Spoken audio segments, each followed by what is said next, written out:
Hello, it's Gill Fielding here, and this is what's caught my eye in the media this week.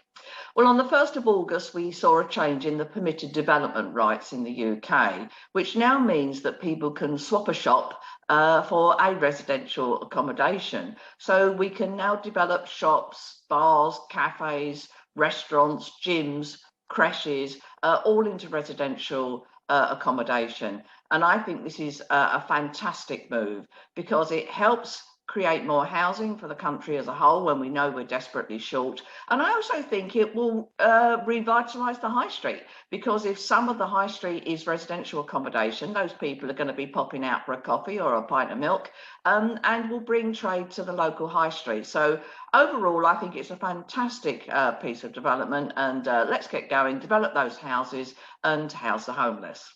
Now, connected to that was not a very nice piece of news, and I saw on the BBC internet that a headline which said, "Heatwave risk from plans to convert shops to homes." And I clicked on it, and this was a piece of research by Zurich Insurance, which had come to the strange conclusion that these permitted development rights would result in properties that were vulnerable to climate change. So there was all kinds of negative assumptions behind both the research and the headline, which suggested that the people that were doing these permitted development swaps, changes into residential accommodation, would somehow be below par, and they would create properties that were vulnerable to climate change, heat, and so on, and people would die. So a shameful piece of research, really, presumably done as some kind of marketing initiative, which I find disappointing. So I'm embarrassed that Zurich did it. I'm embarrassed that the BBC reported it.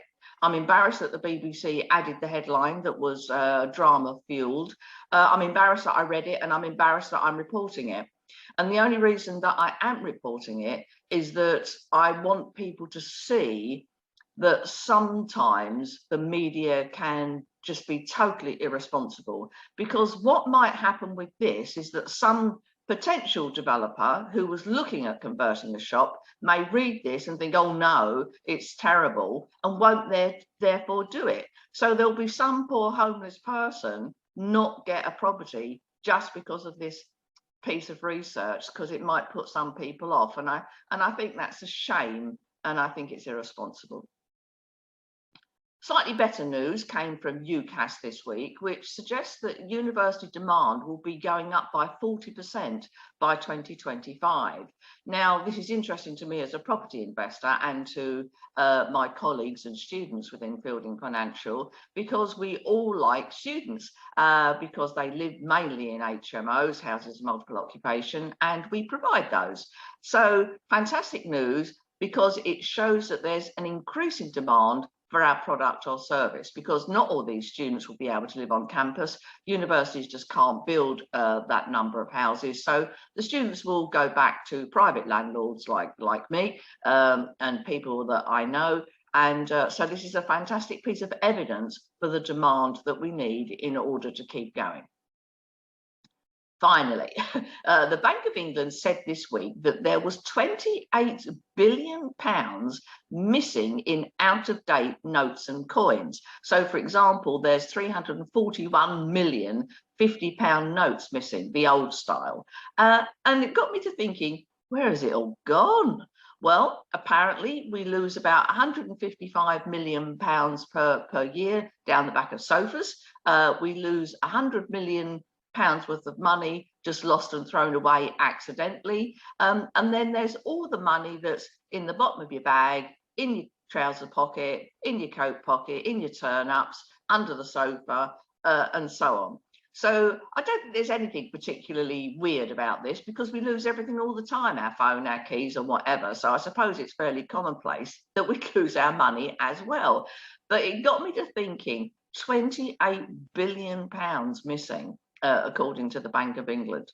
And of course, if you do find one of those old notes, they will swap it for current currency.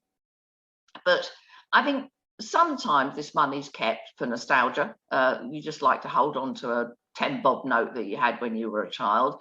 I think in some cases people think that it might be an investment in the future, but I think we're a bunch of clumsy clots, and I think we just lose it.